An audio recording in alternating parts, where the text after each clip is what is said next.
Terah? Terah adalah ayah Abraham, bapa iman kita. Terah lahir dari keturunan-keturunan Sem yang imannya hebat. Tapi Terah menjadi seorang penyembah berhala karena ia terpengaruh dan mengikuti gaya hidup orang-orang di kampung halamannya Ur Kasdim. Suatu hari Tuhan datang dan berfirman kepada Abraham agar Abraham meninggalkan Ur Kasdim yang adalah tempat penyembahan berhala. Setelah Terah mendengar firman dari anaknya Abraham, Terah bertekad untuk memimpin keluarganya pergi meninggalkan Ur Kasdim.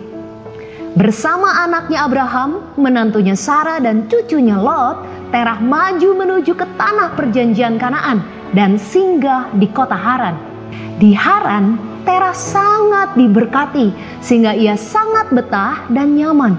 Terah sangat suka Haran sampai ia menunda panggilan Tuhan dan berlambat-lambat untuk pergi ke Kanaan. Haran harusnya hanya menjadi tempat transit. Tapi Terah tidak melanjutkan perjalanan sesuai tuntunan Tuhan. Dan akhirnya ia mati di Haran dan tidak pernah sampai ke Kanaan. Ini terjadi tepat seperti arti nama Terah, yaitu menetap untuk sementara dan berlambat-lambat. Ini menyedihkan. Terah sudah setengah jalan mengikuti tuntunan Tuhan, tapi Terah tidak menuntaskan sepenuhnya. Ia tidak sampai ke destinasi akhir yang Tuhan mau. Terah tidak tuntas melakukan kehendak Tuhan. Ia tidak sampai ke tanah perjanjian yang Tuhan janjikan. Kenapa bisa seperti ini? Karena Terah menunda, Terah berlambat-lambat. Karena terus-menerus menunda, lama-lama terbiasa menunda dan sampai mati tidak melakukannya. Sehingga Terah mati di Haran. Apa yang menyebabkan Terah menunda seperti ini? Haran adalah kota maju yang nyaman untuk ditinggali. Di Haran, Terah sukses dan menjadi kaya. Sehingga kekayaan dan kenikmatan hidup ini mengikat Terah sehingga ia tidak bisa melakukan firman Tuhan. Tuntunan Tuhan ke tanah perjanjian Kanaan adalah simbol dari tuntunan Tuhan kepada kita semua menuju kerajaan sorga. Maka kita tidak boleh berhenti di tengah jalan. Kita harus mengikuti tuntunan Tuhan yang menuntun kita semua untuk meninggalkan segala hal yang duniawi. Kita tidak bisa berjalan dituntun Tuhan jika kehidupan kita duniawi.